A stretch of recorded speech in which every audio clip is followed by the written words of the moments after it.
Students, तो जो हमने ट्वेल्थ बोर्ड का सॉल्यूशंस चैप्टर स्टार्ट किया था उसके सारे थ्योरेटिकल पार्ट अभी हमने कल कंप्लीट किया है।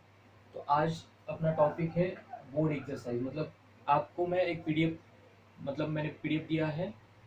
तो जनरली सीबीएसई मतलब सब बोर्ड का जो भी एक्सरसाइज है आप ये एक्सरसाइज का पीडीएफ करिए। उस पीडीएफ से मतलब जितने भी क्वेश्चंस हैं हम आज सॉल्व करने वाले हैं। मतलब आपका पूरा टॉपिक यहाँ पे खत्म हो रहा है। तो एक्सरसाइज में जो थियोरेटिकल है वो तो वीडियो में ऑलरेडी मैंने थियोरेटिकल एक्सप्लेन किया है। जनरली हम यहाँ पे देखेंगे वो है न्यूमेरिकल्स। ठीक है, तो मैं जो आपके साथ पीडीएफ मैंने डिस्कस किया शेयर किया है, आप डिस्क्रिप्शन में जाके वहाँ पे ब्लू लिंक मैंने दिया है आपको। वहाँ पे आप मतलब क्लिक करके गूगल ड्राइव मेरे गूगल ड्राइव में से आप वो जो पीडीएफ है वो ले सकते हैं ना। तो उसमें आपको निकालना है पेज नंबर 44 जो पूरा एक्सरसाइज है। तो उसमें हम स्टार्ट करते हैं। बाद में आप मतलब आप पेन एंड नोटबुक लेके बैठिए। इसका हिंसा नहीं, जो भी सॉल्यूशंस है वो आप वन बाय वन लिख ले। बाद में आप क्वेश्चन भी देख सकते हैं। नहीं तो एक काम करिए, पॉज करिए, पीडीएफ को डाउनलोड करिए, एक साथ आप पीडीएफ और उसके आंसर देख सकते हैं। बहुत ही अच्छा एक्सरसाइज है। मतलब जो अपडेट किया हुआ महाराष्ट्र बोर्ड का जो भी सिलेबस है उसमें बहुत मतलब मुझे अच्छे क्वेश्चंस लगे। सीबीएसई के जो भी है वो बाद में हम डिस्कस भी कर सकते हैं, है ना। तो पहला क्वेश्चन नंबर 1 है, उसमें से स्मॉल 1 है। The vapour pressure of a solution containing 2 moles of a solute. तो याद रखिए अपने जो भी थियोरेटिकल सिंबल्स है वही मैं यहाँ पे यूज कर रहा हूँ। तो अगर किसी ने वो वीडियोस नहीं देखे हैं तो प्लीज वो देखिए, उसके बाद ही आपको ये समझ में आएगा, है ना। Directly we can't solve this question. मतलब जो भी सिंबल्स है आप जाइए, मैं श्योर हूँ कि आप अगर एक बार वो 4-5 वीडियोज है ना। लास्ट वाला तो मतलब आई थिंक 20 या 30 मिनट्स का ही है। तो ऑलमोस्ट 40 मिनट्स के 2-4 वीडियो है, उससे पूरा मतलब आप नीट का एक क्वेश्चन सॉल्व कर पाओगे, जेईई मेंस का एक कर पाओगे और एडवांस का भी सिंगल करेक्ट या मैट्रिक्स मैच का एक कर पाओगे, है ना। तो यहाँ पे बोल रहे हैं the vapour pressure of a solution, vapour pressure of a solution containing, vapour pressure of a solution का सिंबल हमने क्या लिया है, पी, है ना, सॉल्यूशन का। वो आपको पूछा गया है containing 2 moles of a solute. Solute के लिए हमने बी यूज किया है, सॉल्वेंट के लिए ए। तो नंबर ऑफ मोल्स के लिए हमने एन, एन बी दिया है आपको 2। और moles of a solute in 2 moles of a water. तो वाटर आपको सॉल्वेंट होगा, मतलब Na इज इक्वल टू 2। और ब्रैकेट में दिया है vapour pressure of pure water. Pure water, pure का मतलब पी नॉट और सॉल्वेंट है पी नॉट ए, आपको दिया गया है 24 mmHg। ऑप्शंस है 24 mmHg, 32 mmHg, 48 mmHg और 12 mmHg। कितना इजी है देखिए। बताइए किस पॉइंट का है ये, बताइए। लोअरिंग ऑफ वेपर प्रेशर है ना, मुझे पी निकालना है और पी नॉट दिया है। बताइए lowering of vapour pressure delta P bye P naught ए। अब ये सारा थ्योरी में है, इसको मैं बाद में नहीं मतलब एक्सप्लेन कर सकता। इसका हमने लिखा था कॉलिगेटिव प्रॉपर्टी एक्स बी। चलिए एक्स बी क्या होगा, mole fraction n b upon total mole. Total mole मतलब n a upon n a plus n b. N b कितना है बताइए, एन बी कितना है 2, एन ए कितना है 2 प्लस एन बी कितना है 2, मतलब ये होगा 2/4 मतलब 1/2। तो डेल्टा पी का मतलब क्या होता है, P naught A minus P divided by P naught A which is equal to X B कितना आ गया 1/2। और पी नॉट ए कितना है, पी नॉट ए 24। तो 24 पी नॉट ए की जगह पे रखिए, P naught A 24 minus P, P निकालना है आपको, divide by P naught A 24 which is equal to 1/2। Therefore 24 minus P is equal to, ये 24 यहाँ पे जाएगा मल्टीपल होगा डिवाइडेड बाई 2, ये आएगा 2 1 2 2 4 12। और ये माइनस पी वहां पे जाके पी इज इक्वल 24 माइनस 12 मतलब ये कितना आना चाहिए 12 mmHg, 12 mmHg। तो इसका ऑप्शन होगा बी। कितना इजी है देखिए। हाँ इसके लिए आपको मतलब ये बोर्ड में वो लेक्चर में है वो आपको करना पड़ेगा। इजी है ना, ठीक है। देखिए इसी टाइप मतलब जेई मेंस नीट सीईटी यही है, एडवांस थोड़ा आगे है ना। चलिए नेक्स्ट क्वेश्चन है, आप पॉज करके आप नोट कर सकते हैं। बट इतना टाइम नहीं है। अब बात करते हैं नेक्स्ट क्वेश्चन की। सेकंड क्वेश्चन 1 ही है, उसमें सेकंड बोल रहे the colligative property of a solution is, 4 properties they रखे हैं, उसमें से पूछ रहे कॉलिगेटिव प्रॉपर्टी कौन सी है। बताइए 4 हमारे सिलेबस में कौन कौन से थे? Lowering of vapour pressure, boiling point elevation, freezing point depression, osmotic pressure. चलिए बताइए, ऑप्शन में 4 बोल रहा हूँ। वेपर प्रेशर, क्या वेपर प्रेशर कॉलिगेटिव प्रॉपर्टी है? नहीं, लोअरिंग ऑफ वेपर प्रेशर है। Second boiling point, boiling point है क्या? नहीं, कौन सी है फिर? इलिवेशन इन बॉइलिंग पॉइंट या boiling point elevation colligative property है, बॉइलिंग पॉइंट नहीं है। Third option osmotic pressure, yes, मतलब सेकंड का आंसर होना चाहिए osmotic pressure, osmotic pressure, option C. Third है, थर्ड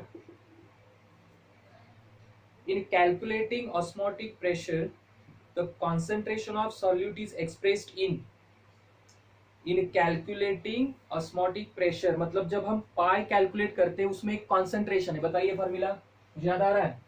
बताइए, pi is equal to C R T. तो यहाँ पे ये जो सी है ये किस में होता है? बताइए, मोलैरिटी है ना, capital M, number of moles of solute divided by volume. तो इसका ऑप्शन होना चाहिए, 4 ऑप्शन है देखिए, molarity A, B option molality, C mole fraction, D mass percent. तो ऑप्शन इसका क्या होगा? ऑप्शन ए।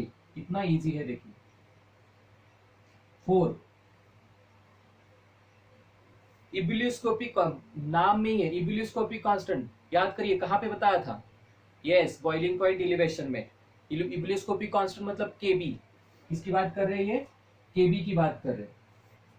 इसका दूसरा नाम है मोलर एलिवेशन कांस्टेंट।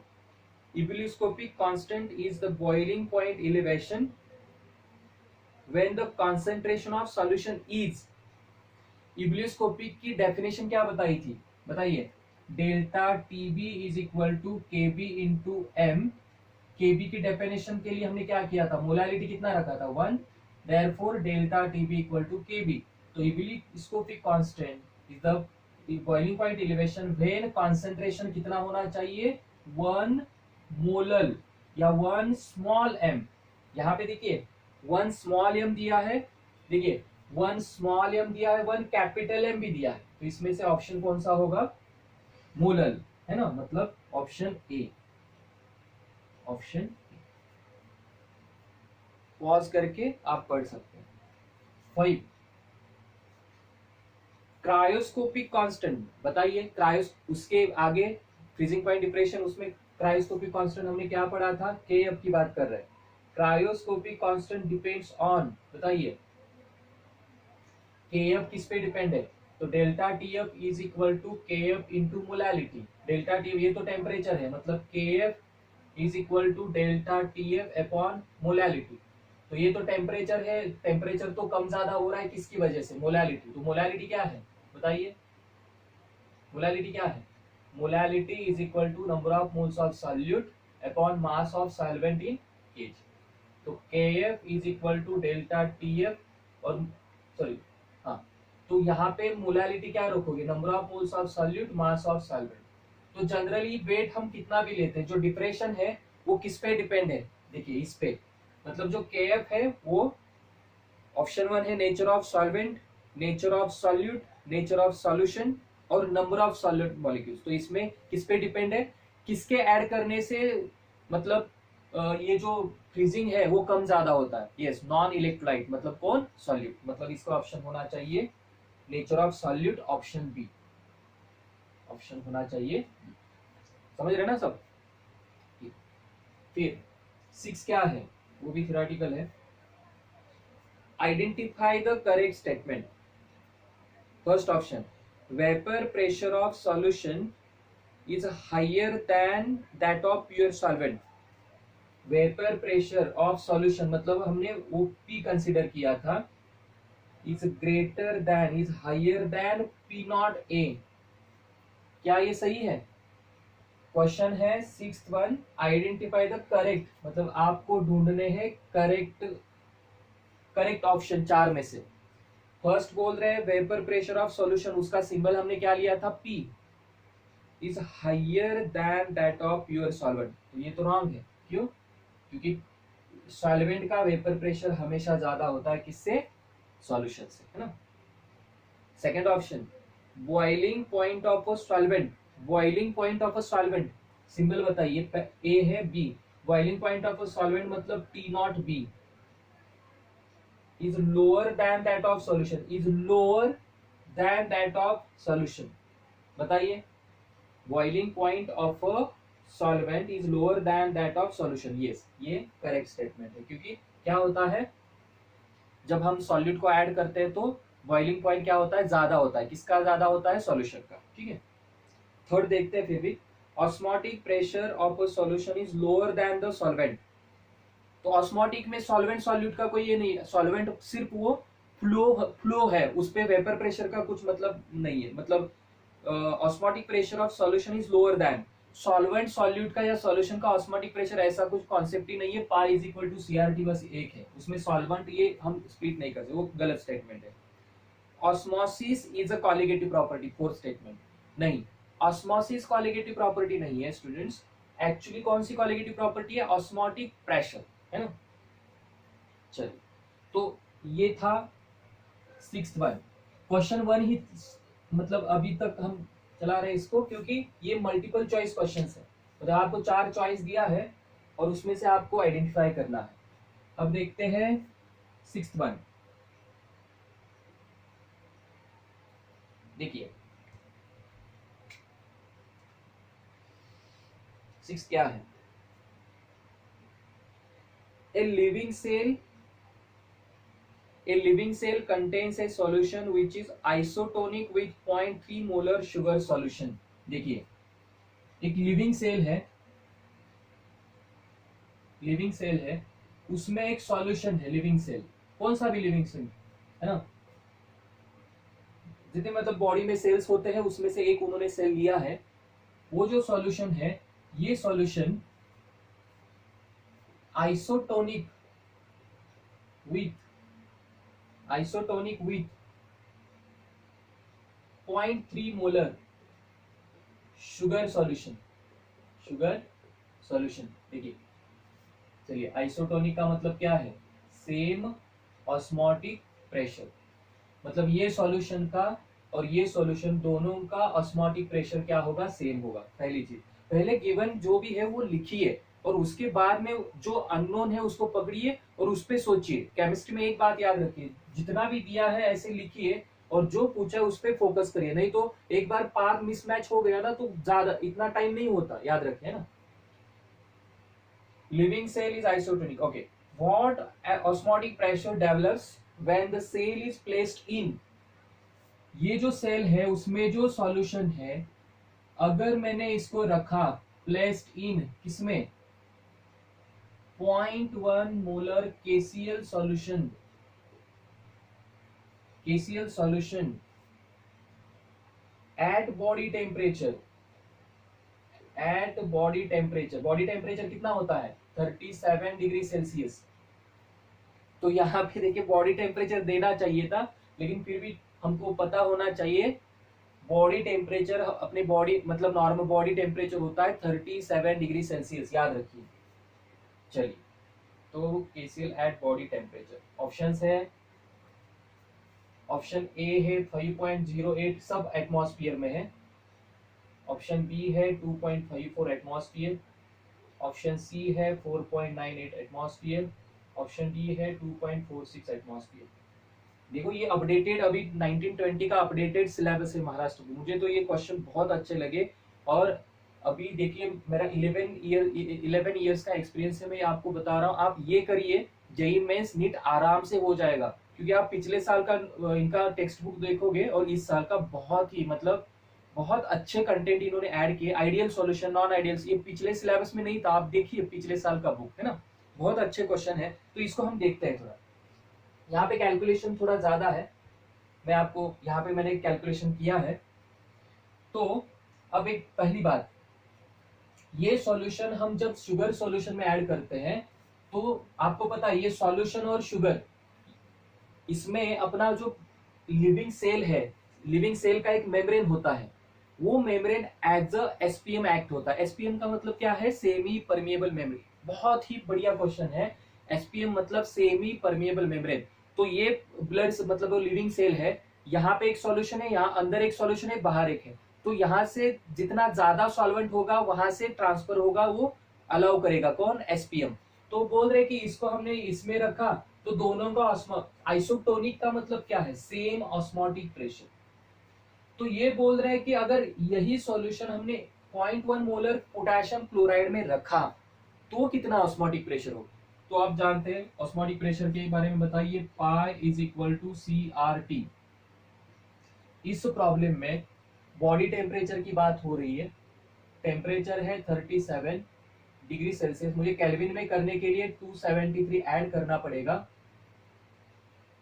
मतलब 310 है ना। मतलब जनरली हम pi equal to C R T है, टी केल्विन में होगा, और कोई भी डिग्री सेल्सियस केल्विन में करने के लिए उसमें ऐड करना है 273 0.15। मतलब वो इतना मत सोचिए क्योंकि ऑप्शन भी ज्यादा दूरी पर है।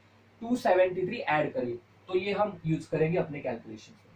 चलिए, तो टेम्परेचर सेम है, आर तो कांस्टेंट है। देखिए ये टेम्परेचर सेम है, आर सेम है, तो हम यहाँ पे ये बोल सकते हैं pi pi is directly proportional to C. देखिए मतलब सोचने का तरीका देखिए, आर टी कॉन्स्टेंट है, मतलब पाई किससे चेंज होगा?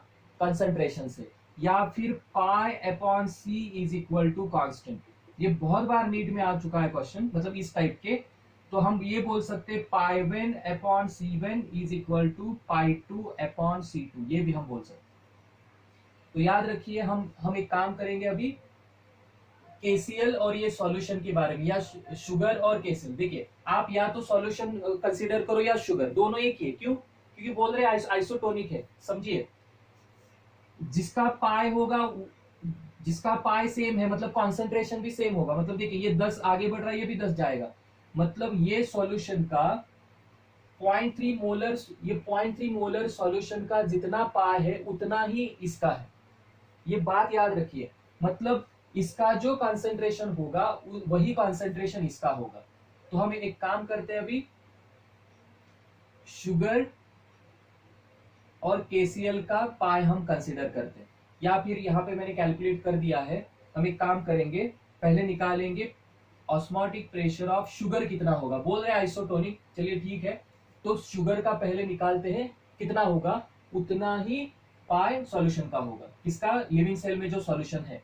तो एक बार इन्होंने केसीएल में ऐड किया है तो ये पाई होगा, पाई इन केसीएल। और एक बार शुगर में ऐड किया है तो पाई इन शुगर। तो पहले निकालते हैं पाई इन शुगर। हमें निकालना है पाई इन केसीएल, मतलब ये सॉल्यूशन जब आप केसीएल में रखोगे तो उसका पाई मतलब ऑस्मोटिक प्रेशर कितना होगा। तो पहले पाई शुगर, फॉर्मूला क्या है? C R T. बताइए कंसंट्रेशन, मोलैरिटी। देखिए ये कैपिटल है मतलब मोलैरिटी। देखिए 0.3 आर टी। आर टी ऐसे ही रखिए, आर भी कांस्टेंट है 0.0821 और टी भी कांस्टेंट है। तो ये हो गया पाई शुगर। अब मुझे बताइए, तो हमें निकालना है पाई अगर हम केसीएल में ऐड करेंगे तो यही क्या है? पाई सॉल्यूशन का ही है यहाँ पे। तो अब हम एक काम करते हैं कि सॉल्यूशन और शुगर एक ही है, तो हमें निकालना है पाई केसीएल। हमें निकालना है पाई केसीएल। बताइए, यहाँ पे रखिए 1122, मतलब यहाँ पे शुगर और यहाँ पे केसीएल। बताइए pi in osmotic pressure in sugar, sugar का कॉन्सेंट्रेशन कितना है? 0.3। पाई टू मतलब देखिए 1 मतलब शुगर, 2 मतलब KCL. Pi KCl upon concentration of KCL कितना है? 0.1 मोलर, 0.1। और ये पाई शुगर कितना है? 0.3 R T upon 0.3 which is equal to pi KCl upon 0.1। 0.3 चला जाएगा और pi KCl is equal to 0.1 into R into T. तो क्या होगा बताइए? पाई केसीएल 0.1 इंटू आर की वैल्यू। अब समझिए ये किसमें है? सब एटमॉस्फेयर में। तो एटमॉस्फेयर में आर की वैल्यू क्या होती है? एटमॉस्फेयर में आर की वैल्यू क्या होती है? 0.0821 या 82 litre atmosphere kelvin inverse mole inverse, ये आर का यूनिट है। मतलब प्रेशर होगा एटमॉस्फेयर में, वॉल्यूम होगा लीटर में, तो 0.1 इंटू आर क्या करेंगे हम, एटमॉस्फेयर में आंसर चाहिए मतलब 0.082।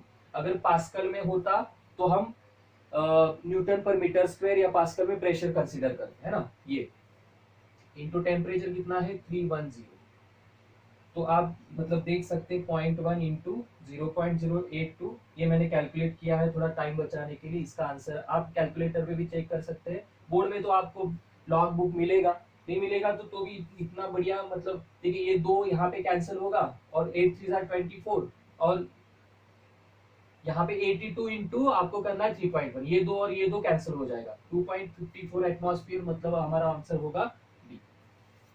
कितना इजी है। हाँ यह भी समझा रहा हूँ, इसके लिए मतलब टाइम लग रहा है, बाद में आप मतलब बहुत कम टाइम में आप सॉल्व कर पाओगे। ये सोच इंपॉर्टेंट है। क्या है बोल रहे हैं, लिविंग सेल में जो अंदर वाला सॉल्यूशन है वो आइसोटोनिक है शुगर सॉल्यूशन के साथ, मतलब इसका जो मतलब ऑस्मोटिक प्रेशर होगा वो पाई शुगर इतना होगा, और इसमें ऐड करेंगे तो पाई केसीएल होगा। तो बॉडी टेम्परेचर, टेम्परेचर कांस्टेंट है, आर कांस्टेंट है, तो होगा। अगर टेम्परेचर वेरिएबल है तो हमें थोड़ा यहाँ पे टीबी मतलब यहाँ पे सीटी कंसीडर करना पड़ता है ना। पॉज करिए, आप देख सकते हैं, बहुत इजी है। आप मतलब ज्यादा टेंशन मत लीजिए, आप इसको प्रैक्टिस करते रहिए, रटिए नहीं, चीजों को रटोगे तो कुछ नहीं याद आएगा। इसके लिए आप पहले वीडियोस देखिए, आपको थियरी समझ में आएगी, और उसके बाद में आपको सारा मतलब जो सॉल्यूशन का है, क्योंकि सॉल्यूशन के हर बार आप कौन सा भी पेपर उठाइए, हर बार एक क्वेश्चन उसमें होता ही होता है। नीट में तो कभी कभी दो भी क्वेश्चन आते हैं। चलिए अब बात करते हैं 8 की, क्वेश्चन 1 ही है, 8.1। The osmotic pressure of blood is 7.65 atmosphere. चलिए ब्लड है, ऑस्मोटिक प्रेशर मतलब पाई, ब्लड का एटमॉस्फेयर सॉरी ऑस्मोटिक प्रेशर है 7.65 यूनिट, बहुत ही इंपॉर्टेंट है, एटमॉस्फेयर एट 310 केल्विन, टेम्परेचर दिया है 310 kelvin. An aqueous solution of glucose, an aqueous solution of glucose isotonic with blood। aqueous मतलब पानी में बना हुआ, aqueous solution of glucose isotonic with किससे है, isotonic with blood, blood has the percentage by volume।